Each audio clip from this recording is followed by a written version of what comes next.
little bit more about the celebration that occasions the bringing out of this Torah, eating, drinking, and so forth.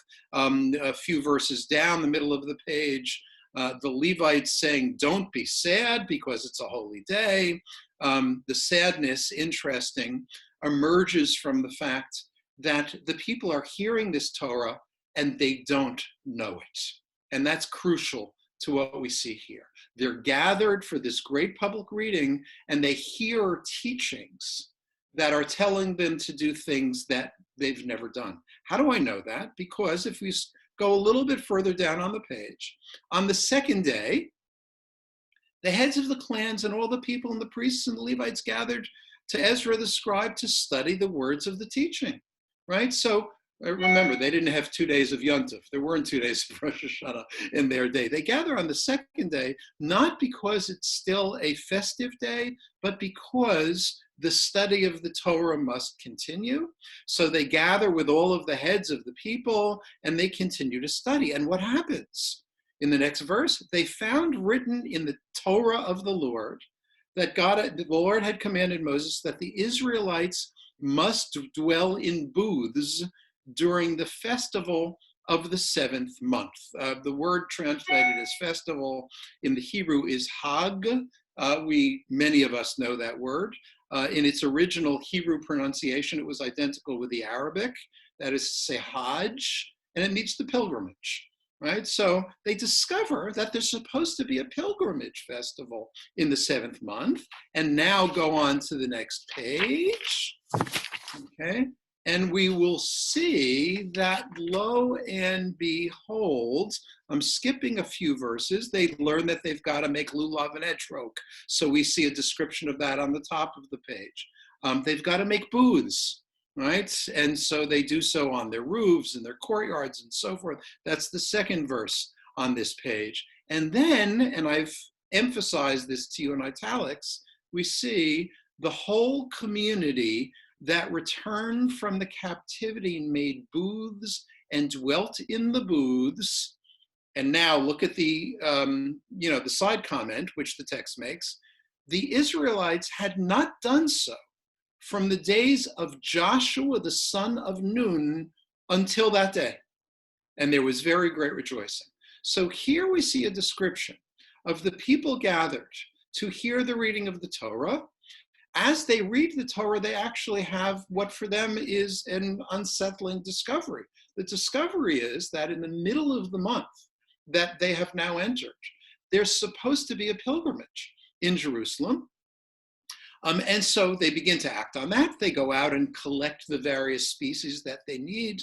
They construct booths for themselves. But then we learn that this whole festival, right, the pilgrimage, had not been observed from the days of Joshua, the son of Nun. When did Joshua, the son of Nun, live? And when the text admits this, what is it actually telling us? So here I'm going to take a break, Joan. I'd be curious for answers, what people might think.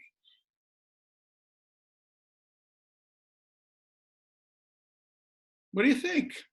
Well, first of all, when did Joshua the son of Nun live? Anybody recognize that name? What's the period we associate him with? During the time of Moses. Oh, I'm sorry. It's right when after Moses dies, Joshua became the leader, and he took them into the land of Canaan. Exactly right. This is Moses's immediate successor. So if the text tells us that the festival of Sukkot had not been observed since the days of Joshua until the return from Babylonian exile at the time of Ezra and Nehemiah, what is it admitting to us? There were centuries that went by. Yeah, there were centuries that went by, right? That it wasn't observed at all. I see someone whose label says the Fanes. Hi. Yes. It says to me that whatever the teaching was, it didn't stick. Yes, if there was a teaching at all, it didn't stick, or whatever the teaching was, it didn't stick. So here we've touched upon, excuse me, something very important, which is according to biblical scholars who read this, and many of you I know are aware of this, critical biblical scholars are of the opinion that there was no Torah until the return from the Babylonian exile.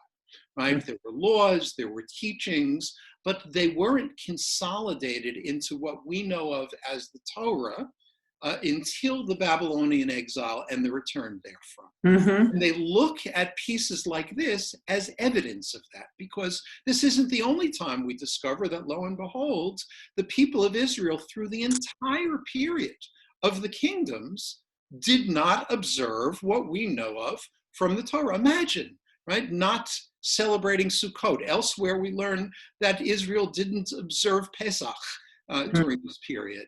So for biblical historians, for biblical scholars, this is evidence that there was no Torah until this time.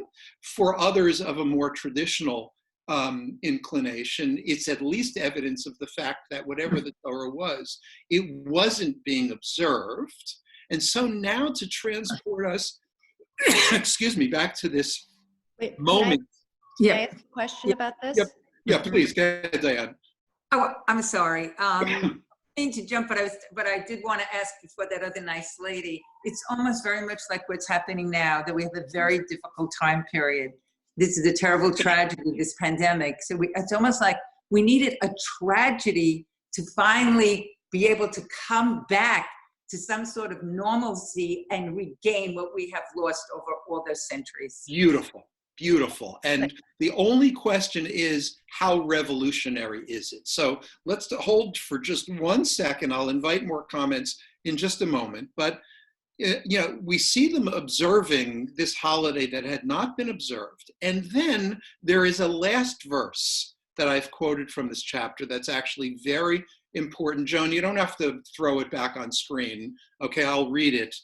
But it's really very, very important. So before I read the verse, and it's actually better that it be a little bit of a surprise in the way I'm approaching it, those of you who know the biblical holiday of Sukkot, what is it in the Torah's description of Sukkot that distinguishes Sukkot as much as or more than anything else? Now, of course, the name suggests the booths. We do know joyousness. It's supposed to be a festival of great joy. It is supposed to be a festival of great joy. And where is that joy supposed to take place? And it's Sukkot. Say it again, whoever just spoke? Yeah, and the Sukkot. Yeah, except that's not what it says, right? The joy of the festival takes place in the temple in Jerusalem. Yes, of course, they've got to dwell in Sukkot, but the main celebration takes place in the temple. This is, after all, the harvest festival. It is where the product of the fields of the land of Israel has been brought. And marking this occasion, and this is something that is as prominent in emphasizing the importance of Sukkot as anything else. It's not the booths, it's not the lulav and etrog, it's the sacrifices. The one moment of the Jewish year when more sacrifices were to be offered in the temple than any other time was the festival of Sukkot. Now, the cynics amongst biblical scholars will say the reason for this is you had come to the end of the harvest season and there wasn't going to be as much food around, and who needs to support male animals when you don't need them for impregnating the female animals anymore. So you just kill them all in this vast sacrificial ceremony. Whether that's the motivation doesn't matter. Sacrifice, of course, was a mark of thanks and joy at the temple in Jerusalem. And if you go back and read the descriptions, when I say that there were more sacrifices, there are scholars who say Sukkot is the bloody festival. There were far more sacrifices offered on Sukkot than any other day, and they were offered day by day in great abundance. In fact, when the rabbis discuss Hanukkah, which at its origins is meant to resemble Sukkot, Hanukkah is the celebration of Sukkot during the year that the temple was recaptured from Antiochus and the Syrian Greek forces. The rabbi's discussion is that we have a lot of candles and we either increase or decrease them to correspond to the sacrifices that were offered in the temple on Sukkot. So when a biblical text tells us day by day a certain thing was done on Sukkot, what was done day by day for anybody who reads the Torah is the offer of sacrifices. And yet the next verse, right after what we read before is, listen carefully, he read the scroll of the Torah of God each day from the first to the last day. They celebrated the festival 7 days, and there was a solemn gathering, what we know of as Shmini Atzeret, on the 8th, as prescribed. But again, he read from the scroll of the teaching of God each day, from the first day to the last day. Look at what we see here. It is the great sacrificial holiday. The temple has just been rebuilt and rededicated. If they were going to remark on anything in the celebration of this occasion, we would expect them to remark on the sacrifices that were offered. And yet, when they define the celebration of Sukkot, what is central to it is the reading of the Torah before the assembled masses, men and women, anyone who could understand, day by day by day. This offers us an image of a Judaism which is not centered on sacrifice, but one that's centered on Torah. And this all in response to the experience of the Babylonian exile with all of its challenges. Okay, now, what does this tell us about what Jews might do against the pressures of tragedy or crisis? What is the response we see here to the crisis? So that's my question to you, and now we'll take a short break, and I invite your questions as well. Shelley Gross, I see. So where does it fit in that Ezra, when he came back, he discovered that most of the people living in Israel had intermarried, and he then demanded or commanded them to end those marriages and leave those wives. How did this fit into what we're talking about? It's a good question. On the screen, you may or may not have noticed the early part of the verse that mentioned Joshua ben Nun speaks of the community that returned from the captivity.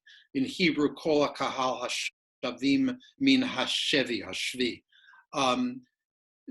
The community that came back was alarmed at what they found with the community that had remained behind. We sometimes have the mistaken notion that the Babylonian exile exiled all Jews or Judahites from the land. That's not true.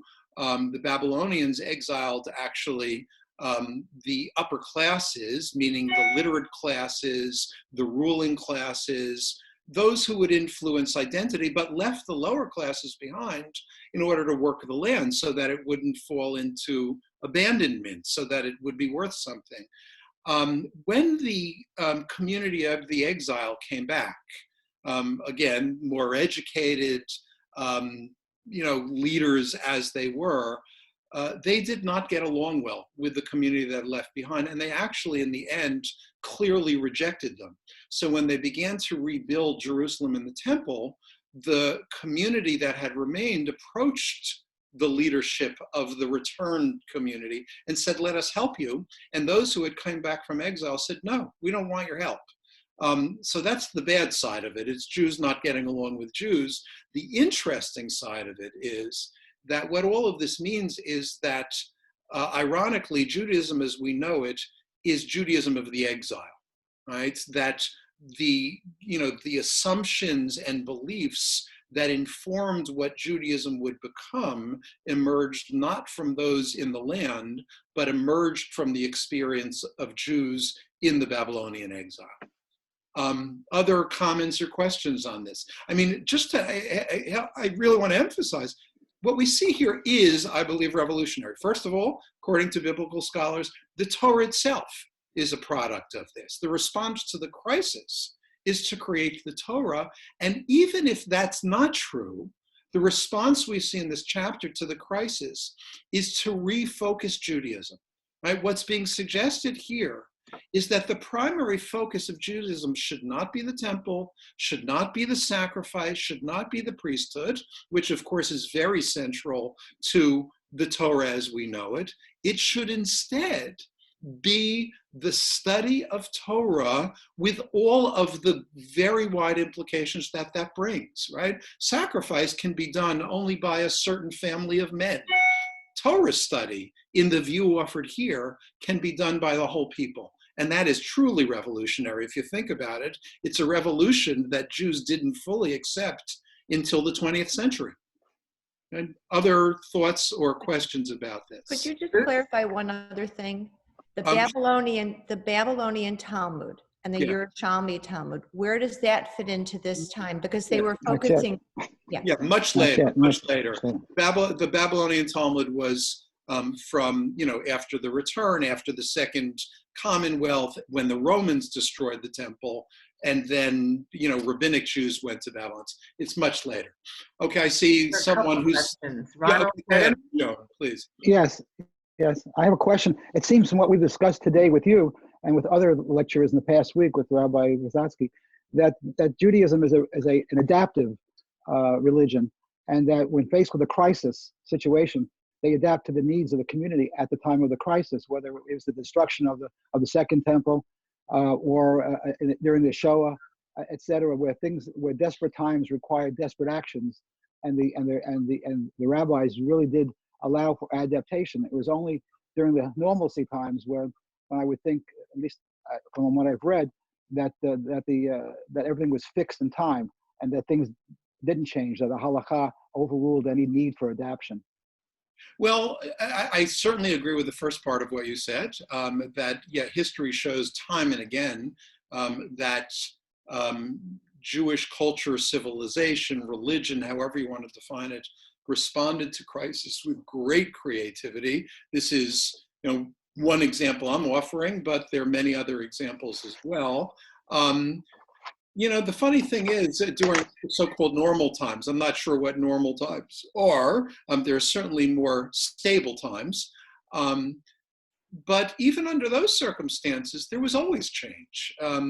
It's important for us to recognize that the notion that tradition constrains change, that's a rhetorical position, right? Traditionalists say that the tradition doesn't change. But when we look at any tradition, we can immediately see, if we're willing to see it, that all traditions change and adapt to new circumstances, and there are always new circumstances. Sometimes there are crises, and the crises demand a bolder response. Let's put it that way. I think that's the way I would frame it. Joan, let's take one or two other questions. There's somebody who raised their hand who was Lori Shalom. Yes, I see, yes. 1818. Great. You're on mute. Let me. How many people were in Jerusalem at this time? How many people were in Jerusalem at this time? Right. Yeah, I mean, obviously it's impossible for us to know exactly. Right. But the best way to estimate such numbers is to look at the remaining footprint of the city, literally to look at the map of the city. And we have a pretty good notion, actually, of the extent of the city at the time of Ezra and Nehemiah. It was still very small. For those of you who know, Jerusalem, the eastern hill, the hill that's known as the Temple Mount with the mosques on it, and what we today call the City of David, was part of the city. And at this time, it had begun to grow slightly toward the west. We're talking about a few thousand people, meaning a typical ancient, modest city. Thank you. Okay. Is there one other question on this, or shall we move forward? Okay, we've seen bold response number one. Now I'd like to look at bold response number two. And if the tension between the old and the new is the setup between temple and Torah, we can look at that again, because the irony of what I just said, recall how a moment ago I said that Nehemiah's vision of men and women studying Torah together actually didn't come to fruition until the 20th century.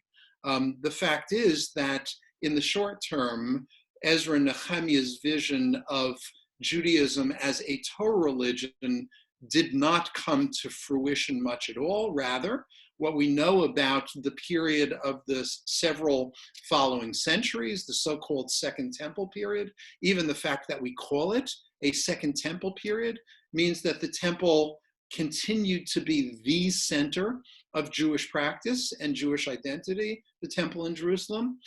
And it's for that reason that when we get to the end of that period, when the Romans conquer the Judean landscape, both Galilee and Judea, when Jews revolt and Rome intervenes to suppress the revolt, and in order to suppress the revolt, the Romans destroy the temple, which was a powerful motivator of Jewish identity. So one of the reasons they destroyed that temple was precisely to suppress the spirit of independence that Jews continued to have, despite the fact that they were hardly independent at all. But of course, when the temple was destroyed, Jews were left once again with a serious problem, which is, wait a second, we thought that to observe Judaism and its major festivals like Sukkot and Passover, Pesach, and so forth, we needed to offer sacrifices. And that was true. So the question arose, what do we do now? And that became particularly acute when, with the Bar Kokhba War in the 2nd century, 133 to 135, it became clear that unlike the first time around, back after the Babylonian exile, the temple was not going to be rebuilt, and of course has not been rebuilt into this day. So how does Judaism respond to that crisis? We could speak in general terms, but I'd like to look at a very specific example here, and that is the observance of Pesach, of Passover. And Joan here, if you can put the text back up on the screen for us to study together. So while you're doing that, let's recall how Passover was celebrated when the temple stood. So do I have a volunteer? Somebody want to describe how Passover would have been celebrated when the temple stood? Anybody? Okay, Shelley, go ahead. You have to unmute. There I you might be wrong, but I'm willing to say it anyway. go out on a limb. Okay, so once again, they made a pilgrimage around the temple. Good. And they brought offerings, and they sacrificed a goat. I think it was a goat or a lamb. Right, lamb, good. And they had to eat the thing completely. So they invited people to their so-called seders. Good. And then we had different questions then. Okay, let me stop you there. The question had to do with sacrifice. Yes. Yeah, but let me stop you there, because up to that point, you were exactly right, right? And from that point onward, I hear you going wrong. So I'm just going to hold us there. And you did an excellent job of describing the observance of Passover. And the temple, of course, central to the observance of Passover when the temple stood was fulfilling the obligation that the Torah describes. Right, the Torah says we've got to take a lamb. It's called the Pesach, or will be called the Pesach, translated as Paschal sacrifice. It's how we prepare it actually is the only recipe included in the Torah. Right, the Torah tells us how we're supposed to cook it and in combination with what. Right, so roast it with bitter herbs and eat that with matzah. And so that has to be done. All families or larger groupings would gather around a lamb, and anyone who had made the pilgrimage would do that at the temple. The centrality of the pilgrimage we know from many stories of that age, including the famous stories from Christian scripture of Jesus coming to Jerusalem at the time of Passover and so forth, right? So this is all well known. The testimony we preserve, and some of you, I'm sure, will know Baruch Boxer's book, The Origins of the Seder. The sources that we preserve from the Second Temple period, and there were several of them, tell us that in addition to gathering in Jerusalem and eating the meal, the other thing they did was to sing psalms, right? And psalms are biblical texts. Religious songs, religious poetry were part of celebration, so there's nothing surprising to that. What's crucial, though, is that there is no evidence of any kind of something that we would call a Seder, right? Seder simply did not exist. And so when we look for a Seder, right, where did it come from? Where did it originate?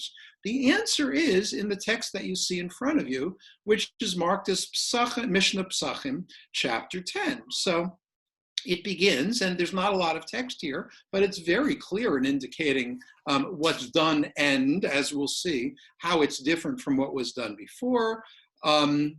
Just a reminder to everybody, what we think of as the beginning of Passover, meaning the evening when we celebrate the first Seder, leading into the day of the 15th of Nisan, when the temple was standing, that was not the beginning of the holiday. Rather, the 14th, and this is explicit in the Torah, the 14th was the beginning of the holiday because it was on the 14th that the lamb had to be slaughtered in order that it could be roasted and eaten on the evening leading into the 15th. So when we begin this Mishnah, you can see on the eve of Pesach, close to Mincha, one may not eat until nightfall. Shockingly, there's no mention of a sacrifice. Of course, there can't be because there was no sacrifice when the rabbis were seeking to figure out what follows the destruction of the temple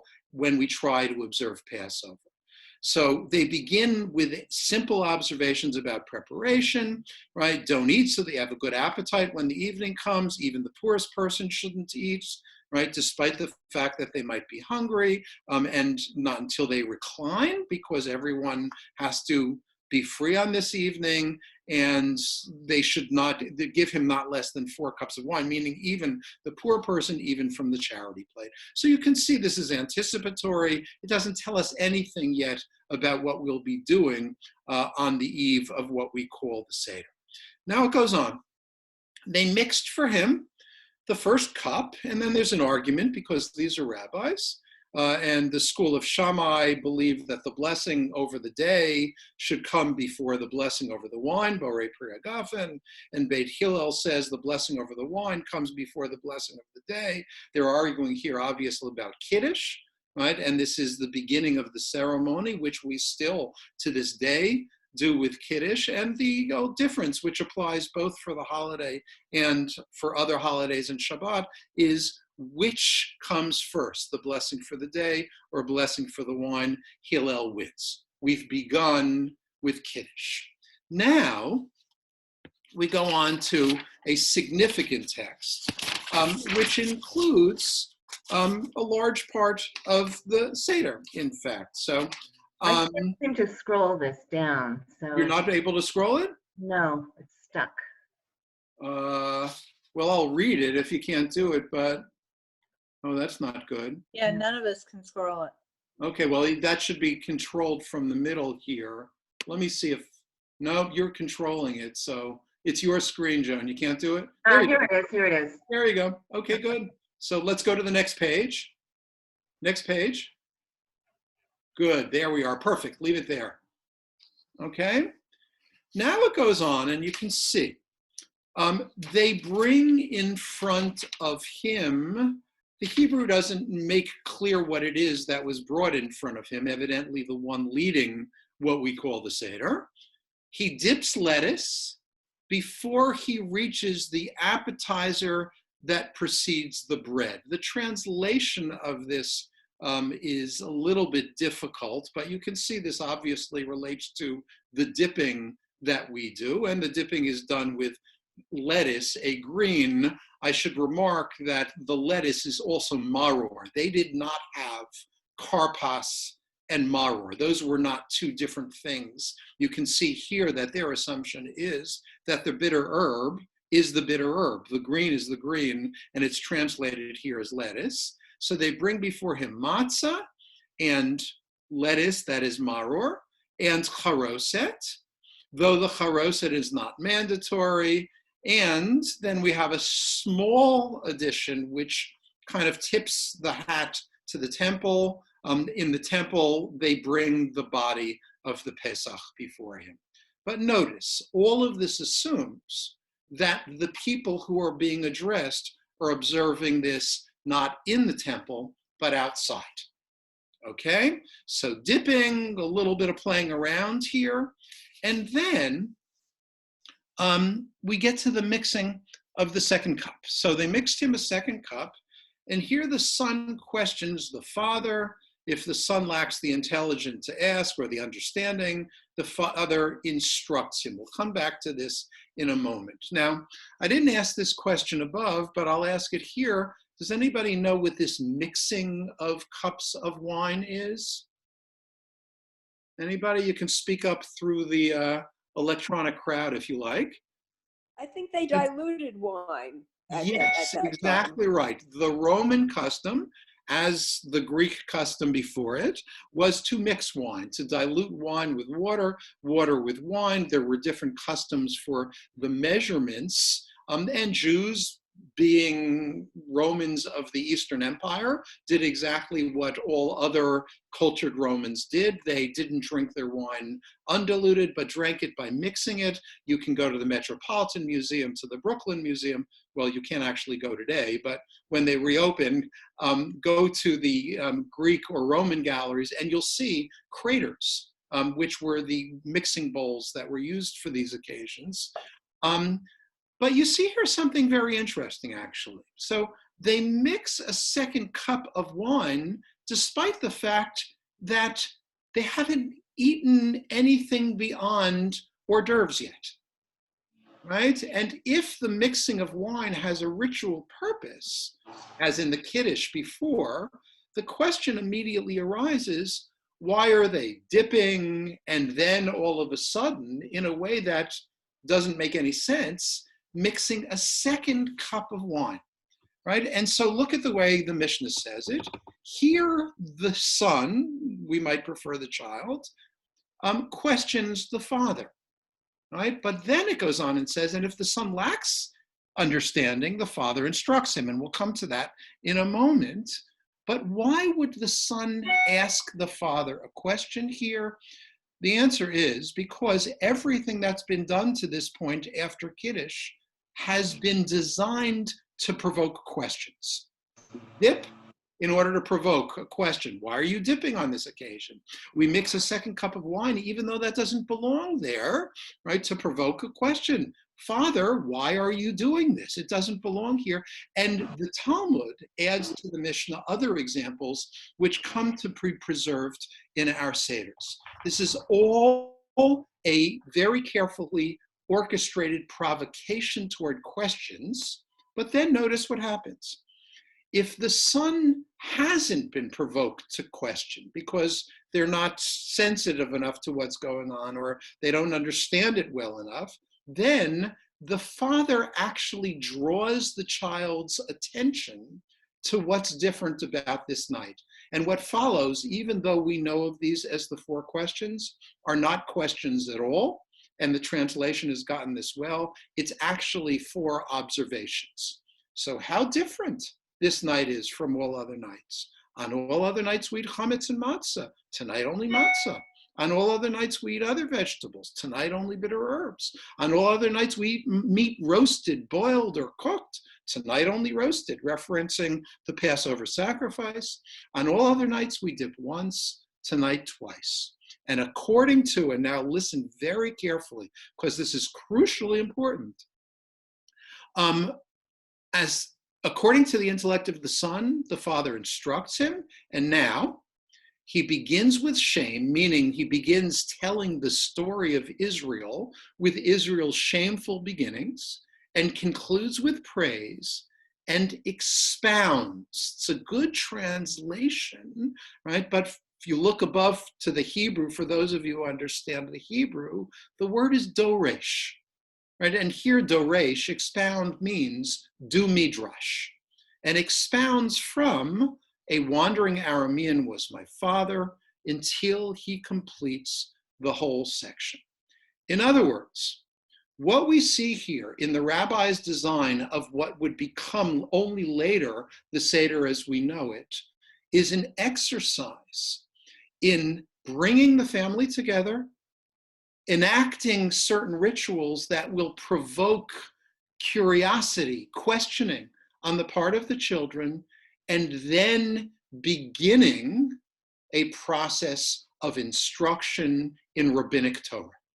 Right? And that's what we've got here. So I'm going to ask a question. Joan, you can take the text off the screen because I want to see as many people as I can. Okay. I'm going to ask you to raise your hands if your answer is yes to this question, but I literally mean raise your hand in front of the camera. Raise your hand if you can recite Mishnah, any Mishnah, in its original Hebrew by heart. Raise your hand if you are able to do that. I see a couple of hands being raised. Okay, now don't unmute yourselves, but move your mouths when you can join in with me. Ma nishtana halayla hazeh mikol halaylot. Right? Shebechol halaylot. Anu oklim hamei tumatzah. You got it? Every single one of you can recite Mishnah by heart. Because what we just saw is that this is Mishnah. Right? What we call the 4 questions is actually Mishnah. And so the rabbis brilliantly did what Nehemiah had done those centuries before. He says, we're not going to focus on sacrifice. In the second case, there was no sacrifice anymore to be offered. We're not going to focus on temple. We're going to create Torah. For the generation at the time of Ezra and Nehemiah, it was the Torah of Moses. For the generation of rabbis after the destruction of the Torah by the Romans, it was their new Torah. And they made sure that this new Torah would be available, learnable, that children would begin to learn it and acquire it when they were still young, gathered around their Seder tables with their families. And this provided Jews with a new direction. And as you can see, almost everything we've got here in this ceremony to celebrate the Passover is innovative. This is not rabbis inheriting what would be done on Passover. It's rabbis innovating. And it's so successful as an innovation that it is successful even with us to this day. We still gather to do it, whether in person or on Zoom. We still learn from it and have the opportunity to memorize some rabbinic Torah, Mishnah, or otherwise. And it gives us purpose and direction when the old foundation was no longer available. This is the pattern that we see facing times of crisis throughout Jewish history. These are only 2 examples. I don't have time for the third because I want to provide a little bit of time for questions. But I hope that you, like I, find the boldness of these examples to be inspiring. So, Joan, why don't you call on people with questions or comments? Like Art Rosenblum and Evelyn. Oh, I don't see them. Okay, they'll show up on my screen when they start. It's a little dark here. So we often think about the creation of the synagogue as part of what followed the destruction. And what dates would that be as opposed to what we're now talking about? Very good question. The synagogue is complicated, actually, because we know that there were places called synagogues before the destruction of the temple. There's evidence of synagogues already in the 1st century BCE. So it's actually, the question is not what about synagogues, but what about synagogues as we know them? Because synagogue, Beit Knesset, being a Hebrew translation of the Greek, these were places where the Jewish community gathered. That's the meaning of the word synagogue. And there are various reasons for Jewish communities to gather. It need not be for prayer or for Torah reading or other things, although that developed. And so I'm making your question a little bit more complicated. It's clear already that when the temple was still standing, the synagogue was a community house where Torah would be possibly read and certainly discussed. There's no evidence of regular prayer in synagogues. In the few centuries after the destruction of the temple, interestingly, the rabbis at first did not commit themselves or their imagination much to the synagogue.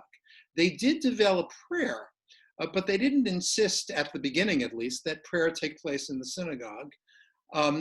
It was, as the centuries progressed, 3rd century, 4th century, 5th century, that the synagogue took on more and more the shape that we know. And yes, it did become a replacement for the temple, and the Talmud does discuss that explicitly, but it was a process. It wasn't an immediate response as the one we see here was. Diane Trotterman. No, oh, sorry. No. I wasn't going to ask a question. I guess it's another Diane. Yeah. I think it was Diane Trotterman who had a question. Diane, you're on mute. I'll take you off. There you go. No, You're fine. are you okay? You're You hear fine. me? Okay. David, I have a couple of questions. First of all, Seder means order. It sounds to me, it looked like there was order to how they did it. So when you say there wasn't a Seder, I don't think that is accurate. I mean, to me, it meant order, and they were telling you, you know, You mean what to during do. the period of the temple? Yeah, yes. Well, my other question, which may have to do with this, is we've been told that in Jesus' time with the apostles, when we see that Last Supper, we've been told by people that that actually was a Seder. Now, that must have been before 70 CE when the Romans destroyed, right? Yeah, good question, and let me clarify. Sorry. Yeah, no, that's okay. That's okay. So, I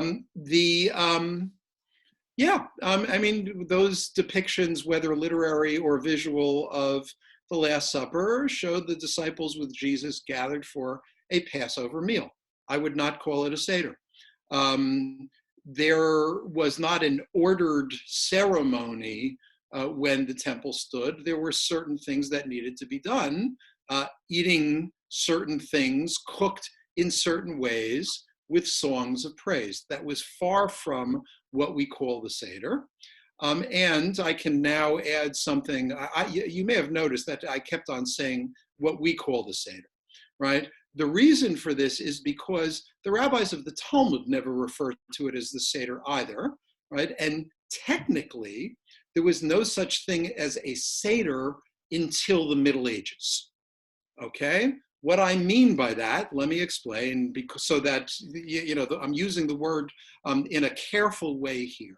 If you look at rabbinic sources, beginning with this Mishnah and then to the Talmud, what's clear is that the ceremony that they developed was meant, at least in its early stages, to be out of order.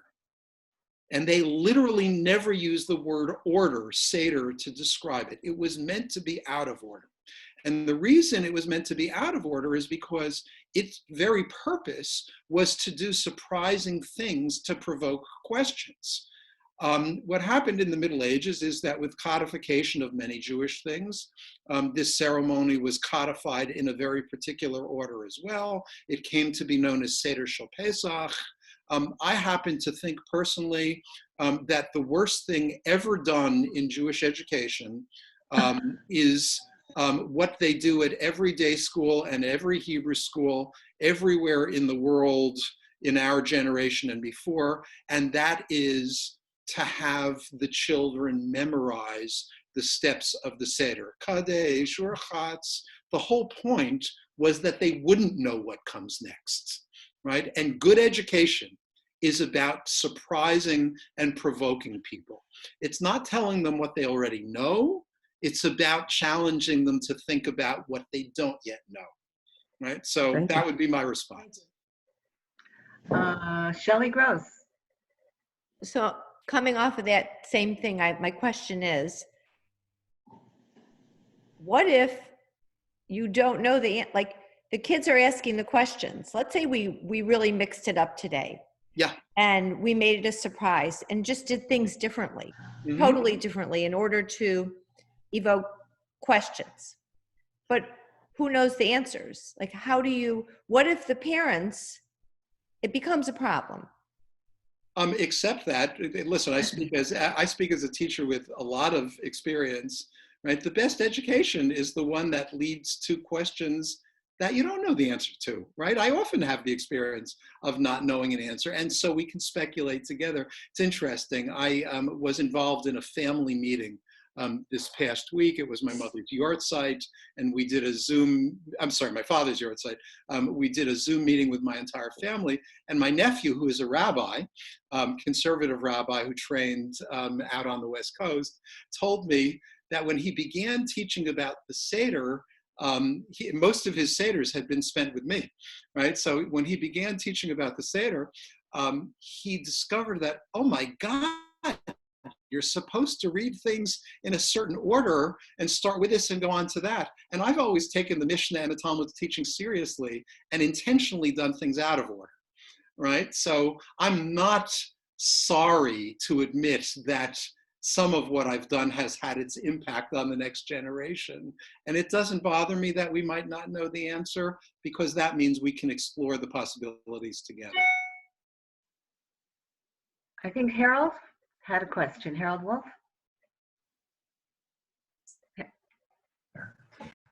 I thought that the Seder, the way that the Seder runs today, Mm-hmm. and I thought that it came from Roman times, and that the Jews kind of adopted what was being done in society around them, and just kind of added what they were doing already, I guess, to what was done then. That's true. That's true. I mean, and what we see here already is some of the pieces of the symposium, right, which is incorporated into what you see described here. But as the rabbis designed it, they took the model of the symposium and they riffed on it, right? They created new directions. And one of those is what I've been emphasizing: provoke questions, right? But that was part of the symposium as well, because the symposium was meant to be an educated gathering where you had entertaining but educated conversation, right? So the Jewish version of that is what we do at the Seder. And of course, drinking wine was part of it as well. And the other thing, which is very important for appreciating what the rabbis did to it, was rather than having Greek or Roman wisdom at its center, they hoped that this would be a vehicle for the beginning of education in rabbinic wisdom. One other thing, the people who left Jerusalem, went to Babylon, saying they were the educated ones, and the non-educated ones stayed. So, like, what proportion was it? Was it half and half, or was it? And when they came back, yeah, what proportion was it then? We have no way of recovering that. We have explicit descriptions in the biblical text of, you know, who was transported and who was left behind. We don't know what their numbers were. Ordinarily, of course, common folk outnumber the elite, but we don't know where the Babylonians made the split. And we certainly don't know what happened to the population of those who remained behind during the intervening period. We've actually got censuses in the book of Ezra and Nehemiah of what the returning community looked like. But we don't know what to compare that to in terms of the community that remained behind. Interestingly, the words used, the term used for the people who had remained behind, who were working the land, is Amei Ha'artzot, or in singular, Am Haaretz. And many of you know that Am Haaretz came to be used to describe an ignoramus. So the common person, the ignoramus, was the one who came back, you know, who was left behind, and they were the ones who were rejected by the more elites, the lettered elite that came back. Joan, anybody else? Okay. Ronald Fetterman looks like he's raising his hand. Okay. In the outline of the course today, you mentioned that Judaism in times of crisis is creative and bold. in the response to the crisis. And we all know about during the Shoah how rabbis gave poskin that you can eat treif on Pesach and maybe not fast on Yom Kippur as well. What do you think of the likelihood of this Zoom medium in this time of crisis being used on Shabbos? Being used on Shabbos where is the question. Well, obviously, to replace synagogues that are closed and allow Amcha to daven. It's a good question. Have a meaningful Shabbos. Yeah. So there are Reform synagogues, as I'm sure many of you know, Emmanuel here in Manhattan, others who have been broadcasting or recording and broadcasting their Friday night services or their Shabbat services for many, many years. So where there was no restraint on that from a halachic perspective, it's been done for a long time. There have even been conservative synagogues that have done this. I can tell you that I've had people write me from time to time and said, and telling me, I saw a recording of your talk at such and such synagogue. And I said, I didn't know I was being recorded. And no one had actually asked me for that. I was giving a talk from the pulpit, on Sabbath. I had been there as a scholar in residence, and they were recording it and they made it available publicly. Little did I know. So even conservative synagogues have done this. I would only add that we have to ask about the near term and then the long term. To me, the question would go something like this. Near term, there are going to be more and more conservative synagogues that will be doing services via Zoom. I know that the rabbi at the synagogue to which I belong, who is a very traditional rabbi, he does not ordinarily use electricity on the Sabbath. He's getting a lot of pressure to do a service for the congregation electronically on the Sabbath. And I don't know what he's going to decide, but the pressure is there. What's more interesting is what'll come afterward. People will come back to shul if it's a good shul because people love to be together. Will there be others whom those synagogues serve electronically? My bet is that more will. I can tell you, and you have to promise not to tell anyone about that. And I say that obviously only rhetorically because I realize that I can't keep it secret if I say it. But here we are 2 months into this, crisis. And I had one Shabbos dinner with my wife after another, and I loved it. But I said, you know what? I miss the Shabbos dinners where we've gathered with others. I really miss it. And if I'm going to be like this for 2 years, right, that's a really, that's a sacrifice I don't want to make. And so for the first time last Friday night, my wife and I had Shabbos dinner with another couple via Zoom. And the only thing I'll tell you is that the other couple, it was also a faculty member from JTS. I won't give you their name. David Parker has been raising his hand.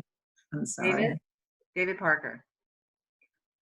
I just want to say for anyone who's interested that Park Avenue Synagogue, which also has a very traditional rabbi, it's just the tradition includes change, as we have discussed, and includes innovation.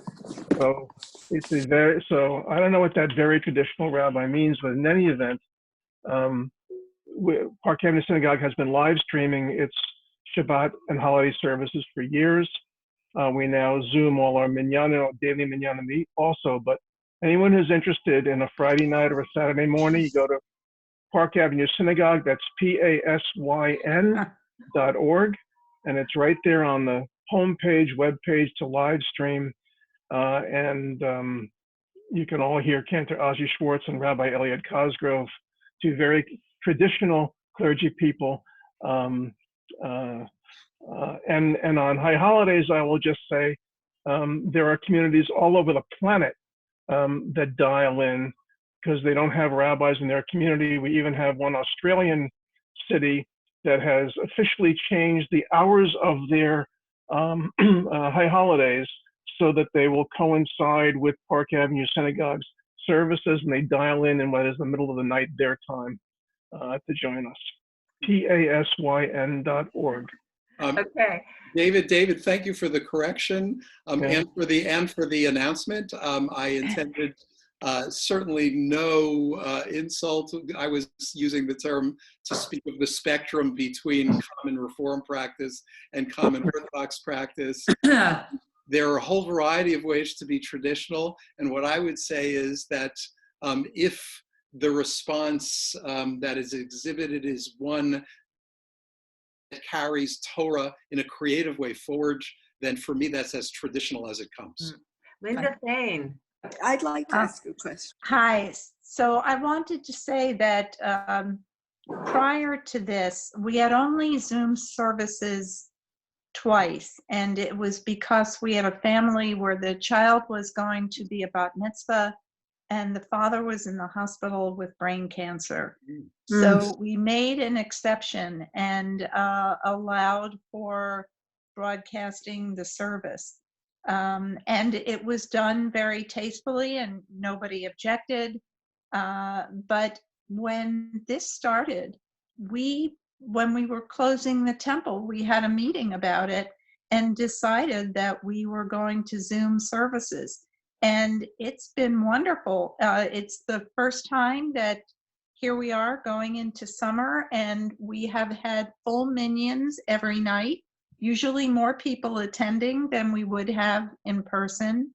And on Shabbat, we've had some people who are Zooming in from out of state. We have 3 couples from New Jersey who have now been coming every week for over a month to our services. And it's lovely what we do at the end of Saturday, where we would have a kiddush lunch and everybody be able to sit and nosh, where we leave it open so that the rabbi and the cantor can talk and catch up with members of the congregation and talk to visitors. And it's really lovely. And we do recognize that after this is over, there are going to be other conversations about what to do for the future. But for now, it's allowed us to keep the connection with our families, for us to be able to stay connected to each other on Shabbat, because that was something that I was missing.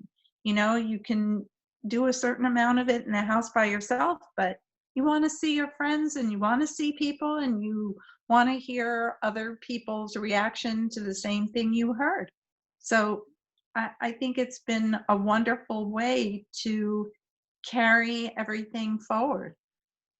Great. There've been a couple I'd other like to ask a question. I don't know how to Yeah, go. one at a time, okay? I know Diane Wall has wanted to do something, and there's somebody on iPad 3 too. Yeah. David, I'm just going to go back into time, into the Babylonian exile. I love going back in time. Yeah. Anyway, for those that had stayed behind and then, married people within the Babylonian community, and then when we kind of got together again and you had those that stayed within the Jewish faith, how much evidence is there of those that did leave his spouse, or at least the spouse said, I want to be, your people and, join more within the Jewish faith? Or did we just lose a large group of, Jews who kind of went to the wayside and no longer practiced Judaism? Excellent question. Excellent. And thank you for raising it, because it offers me an opportunity to share something quite surprising.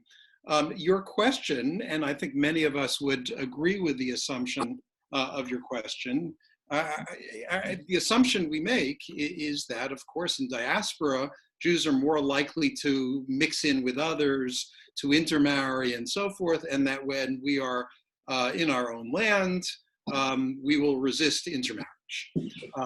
So I think that's a correct reading of what you just asked, right? Yes. But lo and behold, as it turns out, both the ancient biblical sources and the rabbinic sources are very clear in indicating that it was Jews in the Babylonian exile who retained their separation in marriage from their neighbors, right? They adopted a lot of other things culturally. They became Babylonian Jews, but they did retain their Jewish identities in a very strong way and did not intermarry, whereas the Jews who had remained behind in the land of Israel mixed with other local peoples. So if you look at those texts, the separation of the marriages was not the Babylonians. They were fine. It was those who had stayed in the land of Israel who now needed to be separated from their idolatrous spouses. Right? So be careful with your assumptions, right? iPad 3, did you? You have You a don't name. know who they don't know who there we go. Go ahead. Who is that? Yes, my name is Naomi Raphael. Surprisingly enough, the previous speaker was more or less in the same vein that my question is in. I was making an assumption, which, as you know, the kids says, make an ass out of you and me, that when the exile occurred, and you said that it was the upper classes that were taken into exile, and I sort of assumed that this was because the conquerors always wanted to make a show of bringing down the high of the conquered people, and that when these exiles came, what did they do? They became servants, or more or less second-class citizens in the land to which they were exiled. And yet the picture that you were giving, and I assume, I'm sure, was more knowledgeable than I am, you're saying that these people more or less retained their Judaism and that they retained a certain standing, so that when they came back, they were clearly distinct from Am Haaretz. So could you just clear that up for me? No. What did these people do when they were in exile? Were they servants, or were they, businessmen? No, it's a good question. And your question is making an assumption, which is a fair assumption for the majority of cases. But what it fails to do is make a distinction which isn't an obvious distinction. I mean, it's an easy thing to miss. When we think of the image of Jews taken captive, that image depicted on the Arch of Titus in Rome, right, carrying the menorah. There we've got Jews as prisoners of war, right, as captives of war. Yeah.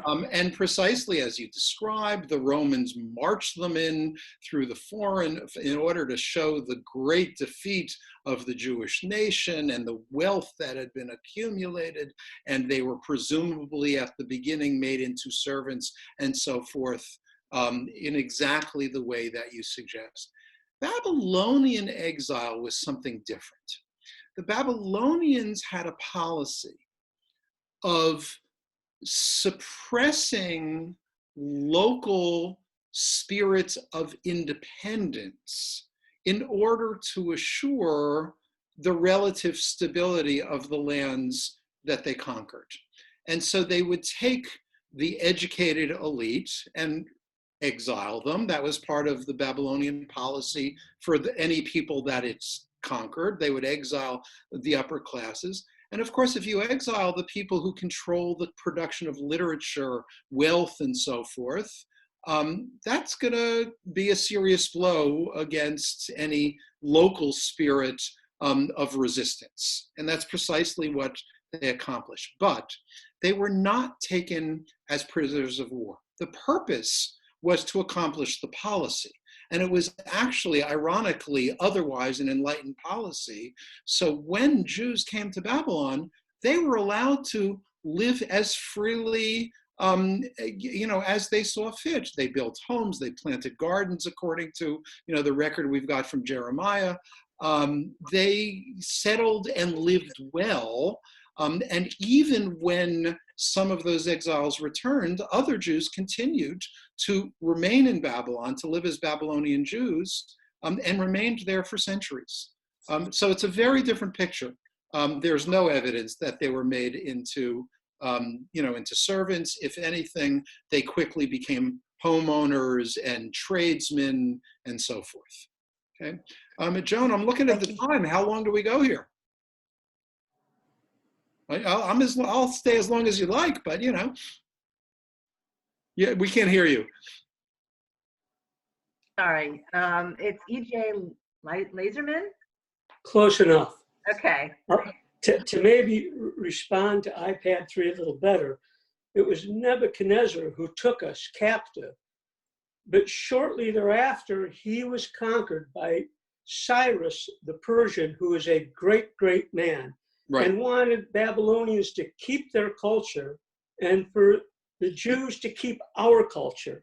And he is the one that encouraged us to come back. Right. But we were doing so well there, as the rabbi has suggested, it was like asking an American in our prosperity here to emigrate back to Israel. They were doing great under Cyrus and had no desire to come back. Right. It's a good clarification. Thank you. Any more questions before we wrap up? Oh, Evelyn. Evelyn?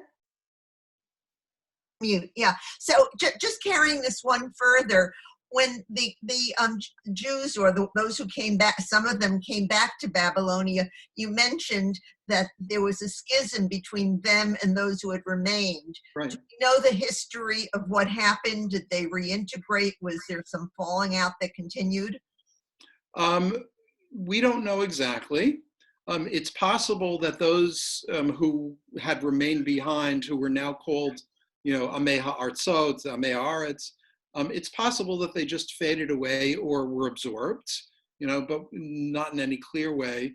It is also possible, and there are various theories on this, that they formed the origins of the Samaritans. So, you know, with a different cult center, with a related but a different identity, a related but a different Torah, and so forth. I am not myself in a position to judge which of the theories is correct. Is everybody all set with their questions before we can let David go? Okay. Okay. Thank you. Thank you all for joining us. Yeah. Thank you, Dr. David Kraemer. Always a pleasure. Always learning. Thank you. Sure. Come back next time. Yes. Thank you for doing this. Hi, David. Sure. And stay well. Stay well. Everybody, where we have another outstanding faculty member, Rabbi Jan Urbach. So make sure to 12:30 next Thursday once again. Okay, excellent. Thank you. David, you were wonderful, and you were a fabulous cloud teacher many, many years ago. Bye, everyone. Okay, bye-bye. Bye-bye.